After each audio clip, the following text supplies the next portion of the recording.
Todas las voces están en Estilo Campo. Te presentamos a sus protagonistas.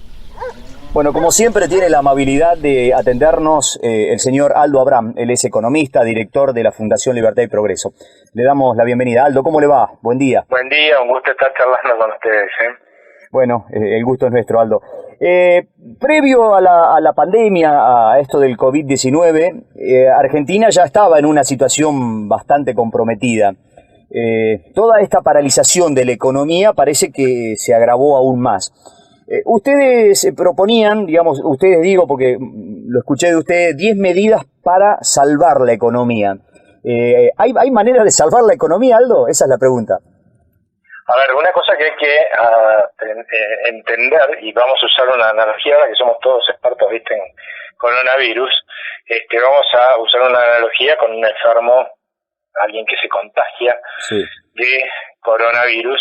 Nuestra economía se contagió de coronavirus con enfermedades, patologías graves preexistentes, ¿no? Y eso lamentablemente hace que no solamente una persona, y obviamente nuestra economía, tenga más probabilidades de morir, ¿sí? Eso para una economía es entrar en crisis, sino que aún, suponiendo que uno supera esto, digamos, la enfermedad, ¿no? El coronavirus, cuando salga va a tener un organismo más dañado y mucho más débil para enfrentar esas patologías preexistentes que eran graves y había que curar, ¿no? Y eso hay que tenerlo muy en cuenta, porque justamente va a haber mucha gente que va a quedar desempleada, ¿no? En esta época de cuarentena, y mucha gente, quizás hasta, Dios no quiera, pero cerca de la mitad de los argentinos, que va a quedar en la pobreza. Entonces necesitamos que la salida de esta cuarentena, y para no entrar en la discusión de la cuarentena que discute todo el mundo, en la salida de esta cuarentena nosotros tengamos un crecimiento muy fuerte, más allá de que es natural que cuando se vayan levantando las restricciones, gente que no podía trabajar, pueda trabajar, y obviamente eso va a generar una recuperación de la economía. Lo que hay que pensar es más allá, ¿cómo hacemos para que siga creciendo fuerte, ¿no? Sí. Cuando toda la gente que pudo volver a trabajar, porque tiene dónde ir a trabajar, sigamos creciendo fuerte, cosa de que podamos darle trabajo a todos los que quedaron desocupados y a sacar de la pobreza a muchísima gente. Y en ese sentido, lo que nosotros estamos proponiendo es tener en cuenta cuáles son las patologías previas para eliminarlas y así poder crecer muy fuerte. Se puede llegar a crecer más del 5% el año que viene largo y en los siguientes años por lo menos 5% en forma sostenida y generar 4 millones de empleo, con lo cual la verdad es que lograríamos lo que otros han logrado, que es sacar a los países de su decadencia. En las últimas cuatro décadas muchos encararon estas reformas y una de estas reformas es una que hoy nos está complicando mucho la vida, ¿no? Porque fíjate que en otros países de la región pueden tomar crédito, ¿no? A tasa de 5% menos, Paraguay, Perú, para atender la pandemia, los gastos de la pandemia en los sectores vulnerables, incluso bajar impuestos. Y en la Argentina esa posibilidad no está, porque hemos dejado que durante décadas nuestros políticos construyan un Estado que le sirve a la política y se sirve de los argentinos, y que aunque nos exprimen con impuestos a más no poder, no lo podemos pagar. Entonces, ¿qué pasa? Se endeudan, se gastan todo antes, hasta que quebramos, como estamos quebrando ahora, y obviamente ahora no tenemos plata para atender esta contingencia, esta emergencia, y obviamente lo que va a pasar es que vamos a emitir a lo pago y vamos a destruir el valor de nuestra moneda una vez más.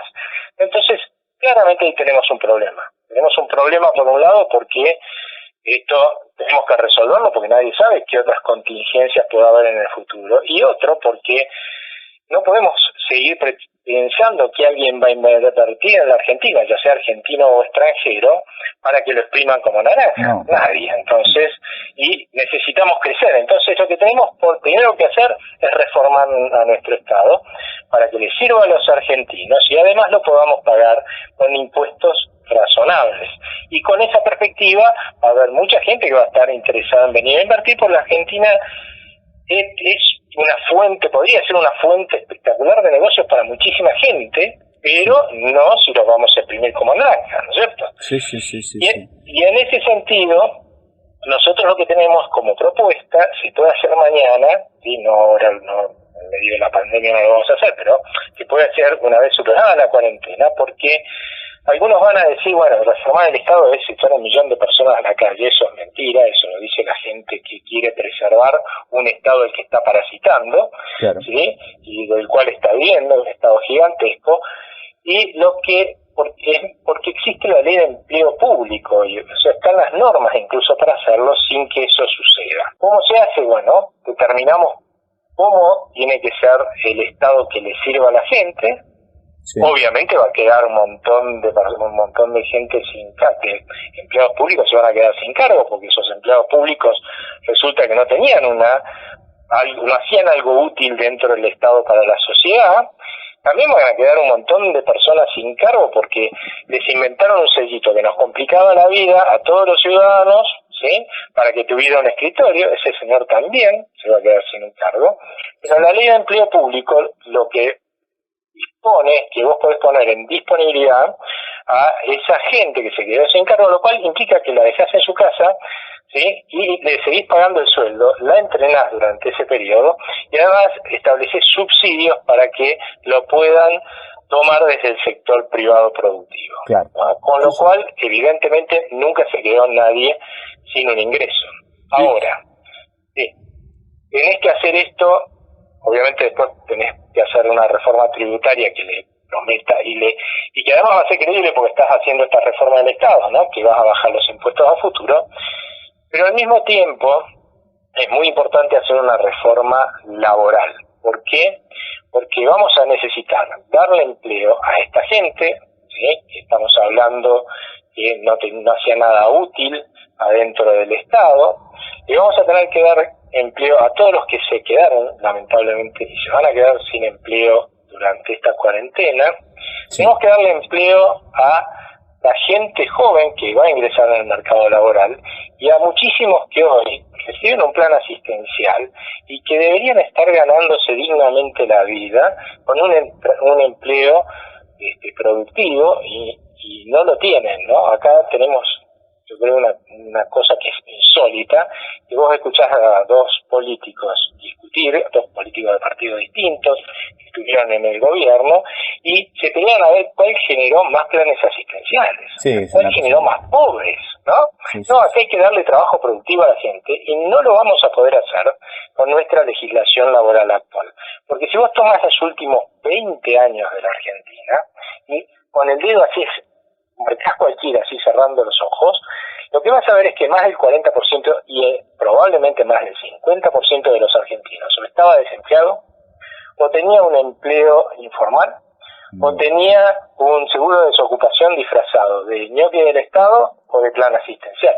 Eso quiere decir que claramente, y en ese periodo tuvieron todos los colores de partidos políticos y etapas de fuerte crecimiento, ¿no? O sea que lo único común que tiene toda esa etapa, esos 20 años, es la legislación laboral que claramente desincentiva la generación de empleo.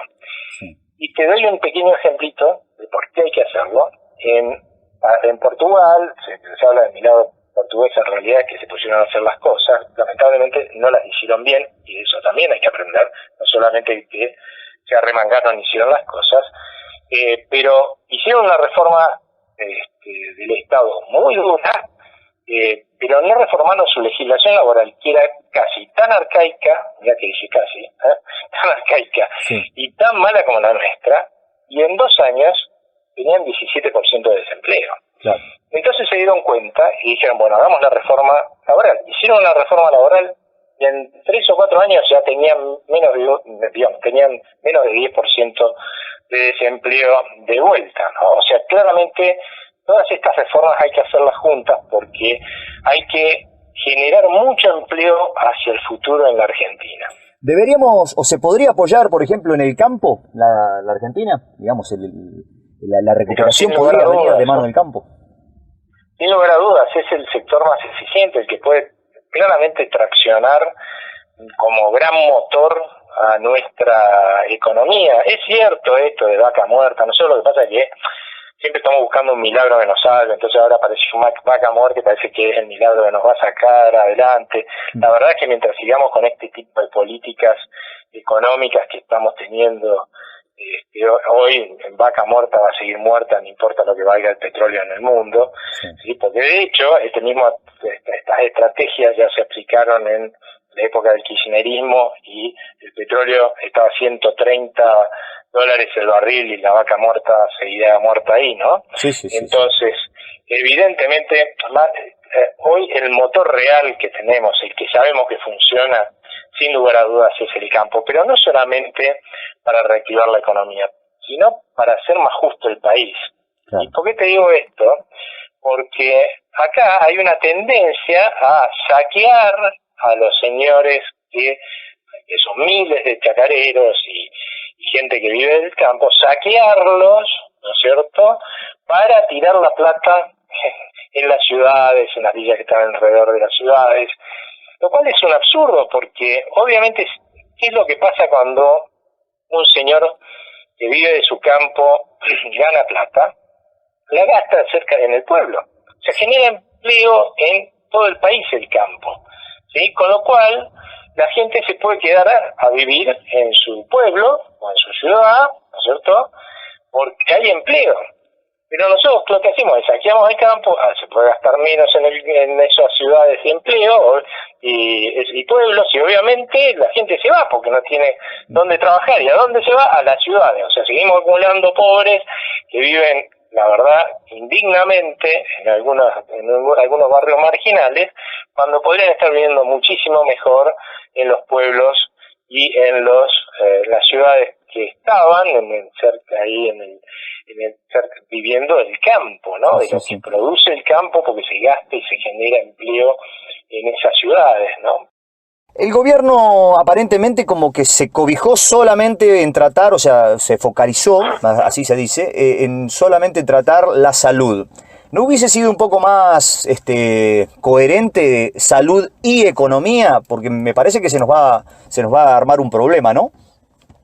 Sí, sin lugar a dudas. Yo creo que lamentablemente el gobierno, si bien hizo bien al inicio, ojo, yo no estoy en desacuerdo con todo lo que hizo el gobierno, no me parece mal, como por ejemplo cuando el 20 de marzo se encontró con este lío, decidió parar la pelota, ¿no? Como harías vos si en tu equipo en la cancha no sabe ni dónde está parado y está pateando por cualquier lado. Sí. Bueno, obviamente tenés que parar, lo primero que tenés que hacer es parar la pelota. Hay una realidad, ¿sí?, que en los países en los cuales se hicieron muchos testeos podían identificar más rápidamente a aquellos que estaban contagiados y obviamente darle más libertades a los que estaban sanos, porque al sacar a los contagiados y aislar a los contagiados no se van a contagiar los sanos, ¿no es cierto? Tiene menos probabilidad de contagio.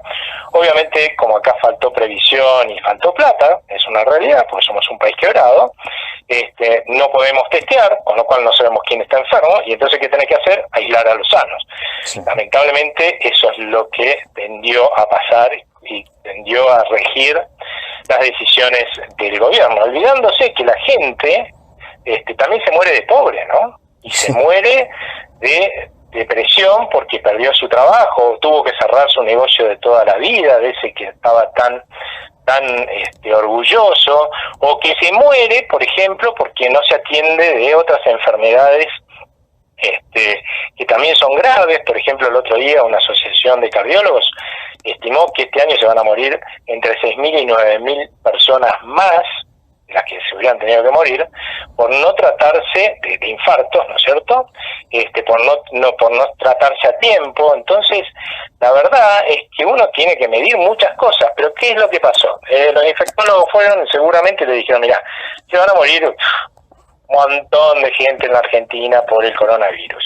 Y a vos te van a medir por todos los que se mueran de coronavirus, ¿sí? Pero no por estos 6.000 o 9.000 tipos que se van a morir por el infarto, ¿no? Sí, sí. Y esos son tan importantes como los que se mueren por coronavirus. Toda vida que se pierda es importante. Lo que hay que ver en lo posible es que se pierda la menor cantidad de vidas, pero teniendo en cuenta todo el espectro. Estamos teniendo más violencia familiar y más problemas de muertes por eso, más violencia de género, más muertos por violencia de género, vamos a tener más suicidios, eso es así, ¿no es cierto? Cuando terminamos de contabilizar, yo no sé cuán efectivo fue en evitar muertes tener una cuarentena tan restrictiva. Yo no digo que esto debía haber sido una viva la pepa, porque no, porque está bien que ciertas actividades como congregar gente no se permitan, pero por otro lado, yo creo que algo que se debió haber hecho desde inicio, por lo menos desde que se superó esa primera etapa que terminaba el 31 de marzo de la cuarentena, de parar la pelota, es volver a decirle a tus jugadores, ordenarlos y volverlos a hacer jugar. ¿Y cómo hubiera sido la forma más eficiente de hacerla? Descentralizando la decisión. Porque no es lo mismo un pueblo como Perón, sí, que la capital federal. Acá viven 2,5 millones de personas y todos los días para trabajar en etapa normal entran 3,5 millones. O sea, que eso no pasa, ¿no? Allá, ¿no? No, claro. Entonces, claramente, allá tiene que haber otras reglas de juego. Bueno, acá se las impusimos a todos por igual, un absurdo, ¿sí? Entonces, eso seguramente ha generado un costo muchísimo más alto en términos económicos que si el gobierno nacional le hubiera descentralizado esta decisión a los gobernadores y los gobernadores en conjunto con los intendentes, en forma lo más descentralizada posible, hubieran decidido cuáles son las restricciones que eran lógicas para cada uno de los pueblos. Hay pueblos en los que no hubo un solo infectado de coronavirus, o claro, otros en los que hubo uno y vino de afuera y nunca más apareció el bicho. Exacto. Entonces, Sí. no puede ser que lo siga, que se trate a esos pueblos y esas ciudades igual que a la ciudad de Buenos Aires, ¿no? Sí. Aldo, quiero recurrir a su conocimiento. Escuchamos muchas veces de especialistas que dicen que el valor del dólar no lo mueve la gente, porque la gente maneja pocos dólares y, digamos, el precio, la cotización, nosotros no le movemos el amperímetro. Ahora, eso no es verdad. No es así. Eso no es verdad, porque fíjate vos que un mercado que ahora que nosotros seguimos mucho, sí, es porque lo sigue la gente, que es el blue. Sí. ¿No? El blue es informal, no es un mercado en el cual vos tengas grandes jugadores, porque los grandes jugadores tienen que operar en los otros dos mercados paralelos que tenemos, sí, que son el contado con liqui y el que se llama MEP o bolsa. ¿Sí? O sea, tenemos tres tipos de de tipos de cambio, dos paralelos que son legales, contado con liqui y el otro el dólar MEP o bolsa, sí, ¿sí? Y uno que es ilegal, que es el blue. Sí. En el ilegal no pueden operar en general, ¿sí?, las empresas, los grandes movimientos de dinero, porque están blanqueados, digamos, no están en blanco. Así que si vos estás viendo que el blue sube, es porque vos, yo y tu vecino están comprando dólares. Tal cual. Digamos, entonces, sí movemos el amperímetro del blue, que debería ser el dólar real, el precio. A ver, te lo voy a explicar ahora distinto, porque acá lo que mueve los dólares paralelos, más allá de que es cierto que algunos se mueve más según quién sea el que esté comprando, ¿sí? Lo que mueve los dólares paralelos es que tenemos un banco central que está emitiendo a rolete, ¿sí?, claro, para financiar al Estado. Y entonces, para que te des una idea, estamos en tasas interanuales de crecimiento de la cantidad de pesos de más del 80%.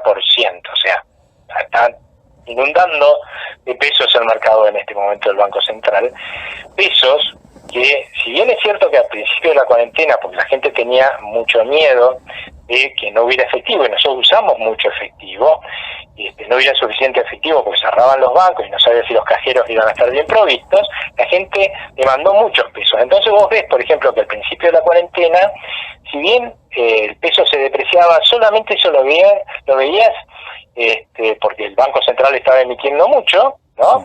Lo veías reflejado en el dólar, los dólares legales, ¿no? Porque las empresas y los grandes tenedores de ahorros los iban transformando en dólares porque no los querían, porque había más peso de lo que quería el conjunto de la sociedad. En cambio, el blue estaba bien por debajo porque la gente quería efectivo, ¿no? Y ese es donde ellos operaban.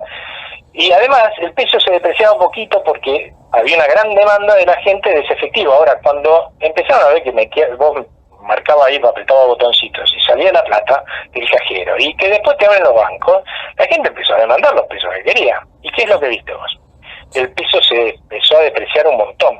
¿Lo viste eso reflejado tanto en los dólares legales como en el dólar blue, que corrió más rápido que los otros, fíjate, ¿no? Sí. Es la historia, podés ver las estadísticas, y es tal cual, corrió más rápido que los otros y los terminó pasando, ¿no es cierto? ¿Por qué? Porque los que tenían fuertes excesos de pesos, que pensaron que lo iban a necesitar, era justamente, y se lo sacaba de encima, era justamente la gente. Pero lo que está reflejando eso en realidad es que cuando vos tenés a alguien que está produciendo un montón, suponete que se produjera un montón de no sé, algo que consumamos acá, de carne, de golpe. Sí. Inventamos algo y llenamos la Argentina de carne, ¿no? Sí. Y del otro lado, milagro, porque somos grandes consumidores de carne, pero de golpe decidimos que estábamos todos a dieta de carne, ¿no? Y no te demandamos, ¿qué va a pasar con el precio de la carne? Se va a derrumbar. Se derrumba. ¿No? Bueno, se derrumba cuando hay un gran productor como es el Banco Central, que produce los pesos, se pone a producir a lo pago, y del otro lado la gente, como no confía en la moneda argentina y sabe que la van a estafar si se queda con la moneda argentina quitándole poder adquisitivo, lo que hace es dejar de demandarla, y obviamente lo que termina pasando es que el valor de nuestro peso se derrumba, y cuando una moneda, cualquiera sea en el mundo, el dólar, el euro, el franco suizo, el que vos quieras, cualquier moneda que vos quieras mencionar, cuando su valor varía, acá siempre para abajo, pero las otras suben también de vez en cuando, ¿sí? Lo que vas a ver es que se refleja inmediatamente en el mercado cambiario. Y acá también, pero los mercados cambiarios paralelos que son los libres, porque el otro lo fija artificialmente el Banco Central, lo abarata el dólar justamente, entre otras cosas, para poder quedarse con parte de los recursos del campo, ¿no? Claro. Ustedes tienen que vender ese dólar oficial, que no es real, que no es lo que vale claramente un peso, y por lo tanto tampoco es lo que vale un dólar en términos de ese peso que está mucho más despreciado, ¿no? Sí, es como una retención que les están haciendo, en definitiva, a toda la gente del campo, la diferencia entre lo que verdaderamente vale un dólar en términos de ese peso altamente depreciado y lo que truchamente fija el Banco Central, ¿no? Sí. ¿Emitir a este nivel no trae una inflación? ¿No acelera la inflación? Y se va a acelerar la inflación. Lo que pasa es que ahora el INDEC publicó una cifra de inflación baja y va a seguir publicando cifras de inflación baja, pero porque no tiene dónde relevarla. ¿Dónde relevaban los precios de la ropa? Claro. Sí. Entonces, ¿dónde? Por ejemplo, los gimnasios, ¿no? Vos ibas al gimnasio, ¿no? Sí. Acá, por ejemplo, en Buenos Aires, ¿no? Vos ibas al gimnasio, de pronto no vas al gimnasio, y el dueño del gimnasio te llamó, porque pasó esto, es tal cual lo que te por contar, y eso pasó con muchísimos servicios, jardines maternales, colegios, jardines de infantes, y el tipo te llamó y te dijo, mira, yo la verdad es que te pediría que sigas pagando mucho menos, ¿no? Porque no vas a usar el gimnasio, porque si no tengo que cerrar. Y vos dijiste, bueno, dale para adelante, el colegio o el jardín maternal te habrá dicho, bueno, para conservarte la matrícula, te voy a bajar mucho lo que vas a pagar, pero seguirlo pagando, porque si no tengo que cerrar. Entonces, ¿qué es lo que relevó el señor del INDEC? Y eso bajó. ¿Entendés? Es una mentira, en realidad nos está saliendo todo mucho más caro porque es algo que no podemos usar, ¿no es cierto? Bueno, entonces, ¿qué otra cosa? Te doy otro ejemplo y con este ya creo que queda más que claro. a todos nos pusieron en cuarentena y resulta que antes vos ibas a salir, pero a un gran supermercado o al mayorista a comprar tus cosas. Y de golpe te dijeron, no, flaco, vos solamente podés ir a salir de tu casa a comprar alimentos y bebidas y a los negocios de cercanía. Que son tus negocios del barrio, los negocios chicos, ¿no? Sí. Esos te subieron un montón los precios porque les aumentó la demanda. Ahora, los otros les bajó la demanda y subieron un poco los precios. Pero cuando los señores del INDEC van a encuestar, van siempre a los mismos negocios. O sea que, en definitiva, quedó sobreponderado, porque no es que fueran ahora a encuestar y hubiera estado mal que lo hicieran, o sea, lo que hicieron está bien, ¿no? Fueran a encuestar más negocios de cercanía porque ahora nosotros compramos más en negocios de cercanía. No, siguieron encuestando donde estaban encuestando antes, claro. O sea que quedó sobreponderado a aquellos locales en los cuales subió menos los precios y quedó subponderado aquellos que subieron un montón, que son los que nosotros sentimos en nuestro bolsillo, que son los de cercanía, ¿entendés? Sí. O sea, cuando vos en el tiempo vayas viendo que la apertura de esta cuarentena en términos de actividades sea mayor, lo que vas a ir viendo lamentablemente es que los índices de precios, en vez de estar reflejando una realidad distorsionada, pero una realidad en fin, van a ir reflejando una realidad, y ahí te vas a dar cuenta de todo, va a quedar muy clarito todo lo que subieron las cosas. Aldo, como siempre, excelente, muy pero muy claro. Yo le agradezco mucho, le mando un abrazo grande. Un abrazo grande y un gusto haber charlado con ustedes, ¿eh?